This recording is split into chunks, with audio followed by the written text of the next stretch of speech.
السلام علیکم ورحمۃ اللہ وبرکاتہ۔ ویڈیو کو آخر تک دیکھیں، پھر جا کے آپ کو درود شریف کی فضائل کی سمجھ آئے گی۔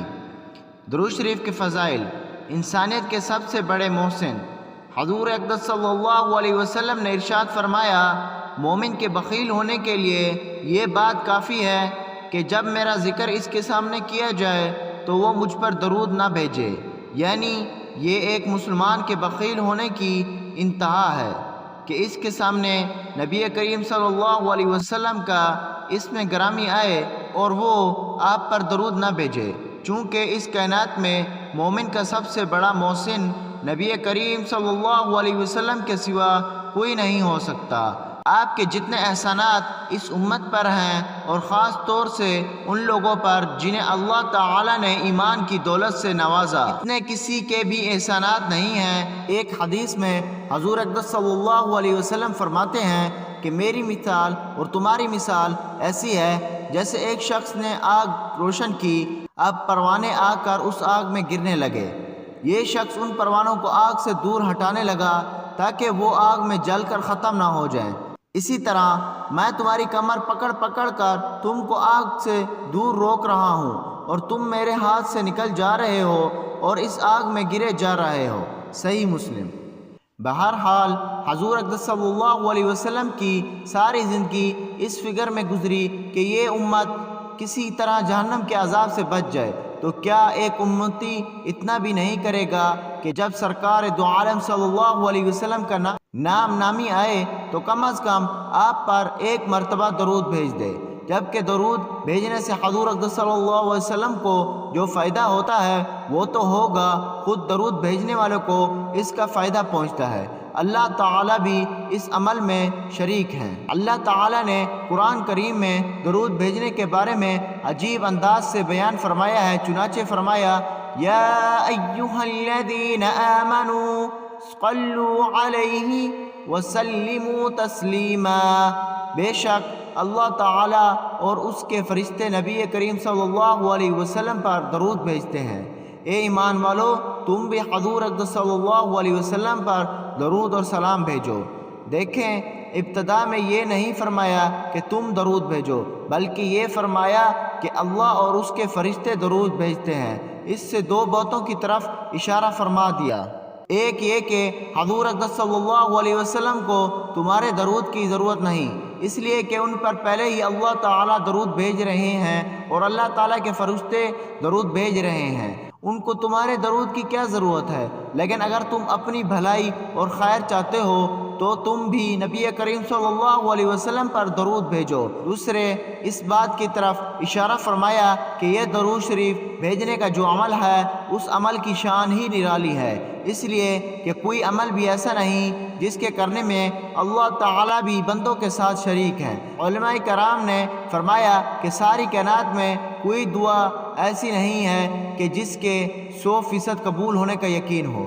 کون شخص یہ کہتا ہے کہ میری یہ دعا 100% ضرور قبول ہوگی اور جیسا میں کہہ رہا ہوں ویسا ہی ہوگا؟ یہ نہیں ہو سکتا۔ لیکن درود شریف ایک ایسی دعا ہے جس کے 100% قبول ہونے کا یقین ہے، اس لیے دعا کرنے سے پہلے ہی اللہ تعالیٰ نے یہ اعلان فرما دیا کہ ان اللہ وملائکتہ یصلون علی النبی، ہم اور ہمارے فرشتے تو تمہاری دعا سے پہلے ہی نبی کریم صلی اللہ علیہ وسلم پر درود بھیج رہے ہیں۔ اس لیے دعا کی قبولیت میں ادنا شبہ کی بھی گنجائش نہیں۔ دعا کرنے کا ادب: اس لیے بزرگوں نے دعا کرنے کا یہ ادب سکھا دیا کہ جب تم اپنے کسی مقصد کے لیے دعا کرو تو اس دعا سے پہلے اور بعد میں درود شریف پڑھ لو، اس لیے کہ درود شریف کا قبول ہونا تو یقینی ہی ہے، اور اللہ تعالیٰ کا شان کریمی سے یہ بعید ہے کہ پہلی دعا کو قبول فرما لے اور آخری دعا کو قبول فرما لے اور درمیان کی دعا کو قبول نہ فرمائے۔ لہٰذا جب درود شریف پڑھ کر پھر اپنے مقصد کے لیے دعا کرو گے تو انشاءاللہ دعا ضرور قبول فرمائیں گے۔ اس لیے دعا کرنے کا یہ ادب سکھا دیا کہ پہلے اللہ تعالیٰ کی حمد و ثنا کرو، پھر نبی کریم صلی اللہ علیہ وسلم پر درود بھیجو، اور اس کے بعد اپنے مقاصد کے لیے دعا کرو۔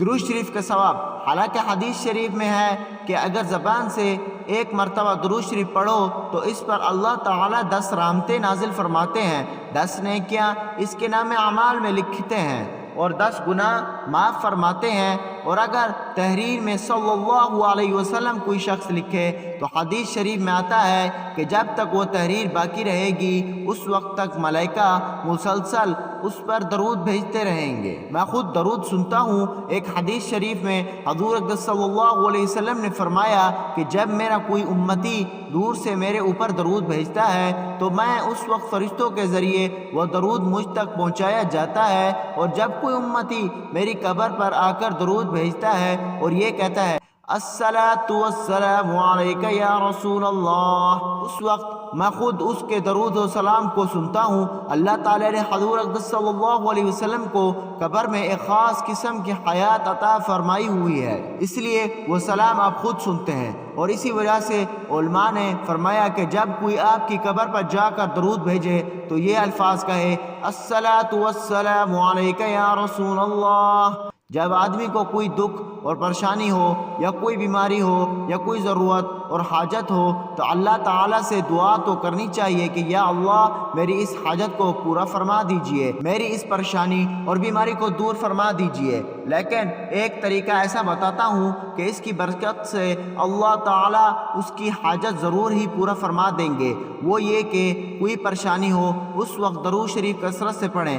اس درود شریف کی برکت سے اللہ تعالیٰ اس پر پریشانی کو دور فرما دیں گے۔ من گھڑت درود شریف نہ پڑھیں، لیکن حضور اقدس صلی اللہ علیہ وسلم سے اتنی کثرت سے درود شریف منقول ہونے کے باوجود لوگوں کو یہ شوق ہو گیا ہے کہ ہم اپنی طرف سے درود بنا کر پڑھیں گے۔ چنانچہ کسی نے درود تاج گھڑ لیا، کسی نے درود لکھی گھڑ لیا وغیرہ وغیرہ، اور ان کے فضائل بھی اپنی طرف سے بنا کر پیش کر دیے۔ اس کو پڑھو گے تو یہ ہو جائے گا، حالانکہ نہ تو یہ الفاظ حضور اقدس صلی اللہ علیہ وسلم سے منقول ہیں اور نہ ان کے یہ فضائل منقول ہیں، بلکہ بعض کے تو الفاظ بھی خلاف شرع ہیں، حتیٰ کہ بعض میں شرک کلمات بھی درج ہیں۔ اس لیے صرف وہ درود شریف پڑھنے چاہیے جو حضور اقدس صلی اللہ علیہ وسلم سے منقول ہیں، دوسرے درود نہیں پڑھنے چاہیے۔ جزاک اللہ۔ انشاءاللہ ملتے ہیں نیو ویڈیو کے ساتھ۔ السلام علیکم ورحمۃ اللہ وبرکاتہ۔